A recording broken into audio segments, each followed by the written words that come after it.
Hello friends, welcome to Vivekananda coaching channel. आज जो मैं आपके सामने वीडियोस लेकर के आया हूँ वो हैं टेंस से रिलेटेड। ठीक है, और टेंस के जितने भी इम्पोर्टेंट रूल्स पे जो है वो हम 10 क्वेश्चंस करवाएंगे आपको। और हमारा विश्वास मानिए कि आपका टेंस से जो क्वेश्चन पूछा जाएगा 12th में, खास करके बिहार बोर्ड वालों के लिए, तो वो इनसे बाहर नहीं जा सकता है। ठीक है, और भी अदर बोर्ड वालों के लिए ये मतलब बहुत ही ज़्यादा इम्पोर्टेंट वीडियोस हैं। साथ साथ 10th वालों और साथ साथ जो भी कॉम्पिटिटिव एग्ज़ाम के लिए तैयारी करते होंगे उसके लिए भी ये वीडियो जो है बहुत ही ज़्यादा इम्पोर्टेंट होने वाला है। चलिए तो हम स्टार्ट करते हैं। सबसे पहले समझें कि पहला क्वेश्चन जो दिया हुआ है आपके सामने वो है, Sita fill in blanks a new dress for her birthday last week. ध्यान दीजिएगा, यहाँ पे जो है जब कभी भी क्वेश्चन में आपको लास्ट वीक पहला वर्ड, दूसरा ध्यान से सुनिएगा, अगर लास्ट वीक, लास्ट ईयर या फिर अगो या फिर यस्टरडे ये वर्ड सब आपको दिखे तो हमेशा उसमें जो है आप मारिएगा पास्ट इंडेफिनिट टेंस। ठीक है, और इसका मैंने पास्ट इंडेफिनिट टेंस क्या होता है इन सारे के लिए आपको मैं एक डिस्क्रिप्शन में लिंक दे दूंगा और उसमें सारे कॉन्सेप्ट मैंने दिया है इस रूल पे भी। ठीक ना, कि कैसे कैसे रूल्स अप्लाई होता है, कैसे कैसे क्वेश्चन में। ठीक है, तो आप आसानी पूर्वक आप कर पाओगे। तो इसीलिए हम जानते हैं कि जो पास्ट इंडेफिनिट टेंस होता है वो क्या होता है, सब्जेक्ट प्लस V2 और प्लस ऑब्जेक्ट। तो इस तरह से क्वेश्चन में क्या हो जाएगा, ऑप्शन V2, तो बॉट हो जाएगा। ठीक है, तो आप देख रहे होंगे बाई नहीं बल्कि बॉट होगा। ठीक ना, सब्जेक्ट प्लस V2, तो सीता के साथ V2 यहाँ पे यूज हम करेंगे। तो बात समझ में आ गया होगा। चलिए दूसरे नंबर क्वेश्चन की ओर बढ़ते हैं टेंस से रिलेटेड। ठीक है, my sister always fill in blanks the poor. ठीक ना, जब कभी भी आपको सेंटेंस पे दिखे ऑलवेज दिख रहा होगा आपको ऑलवेज। ठीक ना, सिस्टर के बाद जो ऑलवेज है। ठीक ना, यदि ऑलवेज दिखे, डेली दिखे, एवरीडे दिखे या फिर ऑफन दिखे या फिर जनरली दिखे तो आप हमेशा उसमें ना प्रेजेंट इंडेफिनिट टेंस का यूज करना। ठीक है, तो प्रेजेंट इंडेफिनिट टेंस के रिलेटेड आप बात जानते होंगे कि क्या होता है। Present indefinite tense subject plus V1 या V5। तो अब ये जानते हैं कि V1 मतलब किसके साथ लगता है और V5 किसके साथ लगता है। ठीक ना, तो सिंगुलर सब्जेक्ट जब कभी भी होगा तो उसके साथ जो है आप V5 का यूज करेंगे प्रेजेंट इंडेफिनिट टेंस में, और प्लूरल होगा तो वो V1 का यूज करेंगे। ठीक है, और इससे रिलेटेड अगर आपने वीडियोस मेरा नहीं देखा है तो डिस्क्रिप्शन में आप टेंस से रिलेटेड सारे दिया गया है, आप आसानी पूर्वक देख सकते हैं। चलिए, तो इसमें हम समझ गए होंगे कि माई सिस्टर के बाद जो है वो क्या होगा, किस चीज़ का यूज होगा। माई सिस्टर के साथ V5 का यूज करेंगे, तो ऑप्शन नंबर बी का हम यूज करेंगे। समझ गए बातें। चलिए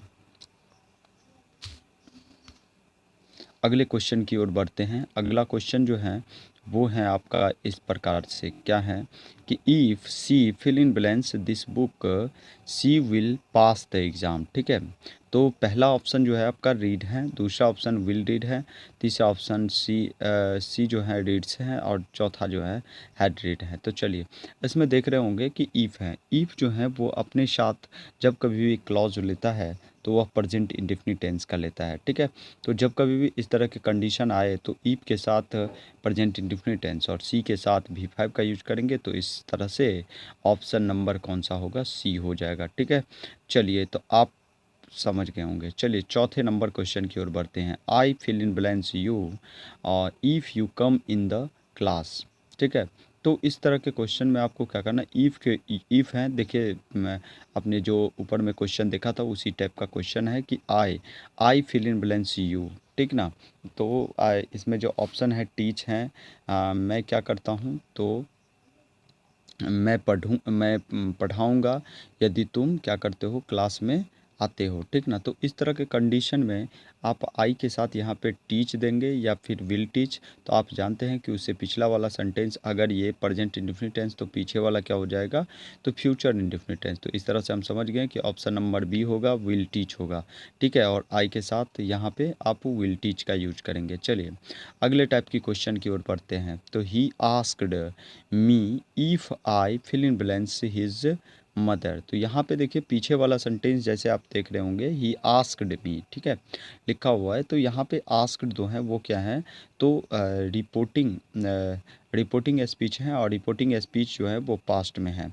और जब कभी भी आपको दूसरा जो है वो किस में है, डायरेक्ट स्पीच में, जो आप जानते होंगे नरेशन के डायरेक्ट स्पीच में, जो पहला अगर रिपोर्टिंग स्पीच अगर किस में हो तो पास्ट में हो, तो बाद वाला भी पास्टे में होगा। ठीक है, तो वो कंडीशन तो है ही। तो आई के साथ यहाँ पे क्या हो जाएगा, देखिए इसका ऑप्शन जो है विल हेल्प है, तो ये तो हो नहीं सकता, ये फ्यूचर को शो करता है। इज़ हेल्पिंग ये भी नहीं हो सकता क्योंकि प्रेजेंट को शो करता है। हैज़ हेल्प्ड ये भी प्रेजेंट परफेक्ट टेंस को शो कर रहा है, तो इसका मतलब was helping he correct option होगा। तो ऑप्शन नंबर इसका ए हो जाएगा 5 का। चलिए छठे नंबर क्वेश्चन की ओर बढ़ते हैं। My father fill in blanks her call a week ago. जब कभी भी आपको वर्ड में पहले ही क्वेश्चन में बता दिए थे आपको कि जब कभी भी आपको last week, daily, last year, yesterday, ago, ये सब अगर जब कभी भी आपको सेंटेंस में दिखे तो आप समझना उस तरह के सेंटेंस में आप हमेशा पास्ट इंडेफिनिट टेंस का यूज करना। तो ठीक है, पास्ट इंडेफिनिट टेंस में हमने स्ट्रक्चर भी बताया आपको कि सब्जेक्ट प्लस V2 और ऑब्जेक्ट होता है। तो इस तरह से ऑप्शन जो हो जाएगा इसका बी हो जाएगा, क्योंकि रिसीव्ड दूसरा रिसीव है तो ये तो हो नहीं सकता, रिसीव्स हो नहीं सकता, प्रेजेंट इंडेफिनिट टेंस शो करता है, हैड रिसीव्ड पास्ट परफेक्ट को शो करता है। इस तरह से ऑप्शन नंबर बी हो जाएगा, रिसीव्ड हो जाएगा। चलिए क्वेश्चन नंबर 7 की ओर बढ़ते हैं। क्या कहता है, Shilpa fill in balance in this school for 3 years. ठीक है, तो फॉर 3 ईयर्स आप देखते होंगे इस तरह के जब ये फॉर और सिंस का यूज हो तो खास करके परफेक्ट कॉन्टीन्यूस होता है। ठीक है, तो अब देखिए कि जहाँ कहीं भी परफेक्ट कॉन्टीन्यूस का अगर दो ऑप्शन है या नहीं है, एक ही ऑप्शन है और वो है हैज़ बीन टीचिंग। ठीक है ना, आपको पता है कि हैज़ बीन या हैड बीन या फिर विल हैव या शैल हैव बीन लगता है। ठीक ना, तो इसमें हैज़ बीन टीचिंग है तो आप आसानी पूर्वक ऑप्शन नंबर बी मार दीजिएगा। ठीक है, चलिए अगला क्वेश्चन नंबर 8 की ओर बढ़ते हैं। तो Gokul fill in blanks a teacher since, ठीक है, 2011। ठीक ना, तो ऑप्शन आपको पास दिख रहा होगा सीन्स या फोर। मैंने बताया आपको जब कभी इस तरह के क्वेश्चन हैं होगा तो इस तरह के कंडीशन में हैज़ बीन या हैव बीन का यूज करेंगे। ठीक ना, वो जो हैं अभी भी टीचर हैं और हैं, रहेगा भी। ठीक ना, तो इस तरह के कंडीशन आप हमेशा इसमें क्या करेंगे, तो हैज़ बीन या हैव बीन का यूज कर सकते हैं, या फिर हैड बीन, मतलब परफेक्ट कॉन्टीन्यूस टेंस का ही यूज करेंगे। तो हैज़ बीन का यूज यहाँ पे हो जाएगा। चलिए Soni fill in blanks the stations after the train had left. अब यहाँ पे देखिए आफ्टर के बाद हमेशा पास्ट परफेक्ट टेंस का यूज करते हैं। पास्ट परफेक्ट टेंस आपको पता होगा, सब्जेक्ट हैड प्लस V3। अगर आपने वीडियो नहीं देखा है मेरा टेंस से रिलेटेड तो आप ज़रूर देखिएगा। ठीक है, चलिए तो पिछला वाला सेंटेंस जो होगा वो पास्ट इंडेफिनिट टेंस होगा, तो सोनी के साथ यहाँ पे V2 का यूज हम करेंगे। इस तरह से ऑप्शन समझ में आ गया होगा कि ऑप्शन नंबर यहाँ पे डी हो जाएगा, रीच्ड हो जाएगा। ठीक है, चलिए 10 लास्ट क्वेश्चन जो कि आपको एग्ज़ाम के लिए सबसे ज़्यादा इंपॉर्टेंट लास्ट जो है, yesterday I fill in blanks a letter to my sister, post, will post, posted, had posted. तो यहाँ पे यस्टरडे है तो इस तरह से ऑप्शन नंबर ये हो जाएगा सी, समझ में आ गया होगा। चलिए ठीक है, तो हमने देखा ऑप्शन नंबर ये जो था बी, 2 का जो ऑप्शन था वो क्या हो गया आपका, बी हो गया, हेल्प्स हो गया। उसके बाद 3 का जो ऑप्शन हो जाएगा वो हो जाएगा आपका इस तरह से, क्या हो जाएगा, सी के साथ रीड्स हो जाएगा। उसके बाद आई के साथ यहाँ पे चौथे नंबर क्वेश्चन में क्या हो जाएगा, टीच हो जाएगा। ठीक ना, सॉरी, विल टीच हो जाएगा। ठीक ना, उसके बाद 5वें नंबर क्वेश्चन में जो है वो हो जाएगा वाज हेल्पिंग हो जाएगा। उसके छठे नंबर क्वेश्चन में जो आंसर हो जाएगा वो हो जाएगा आपका अगो है, तो इसमें रिसीव्ड हो जाएगा। ठीक है, उसके बाद जो 7 नंबर क्वेश्चन है उसमें जो है वो हैज़ बीन टीचिंग हो जाएगा।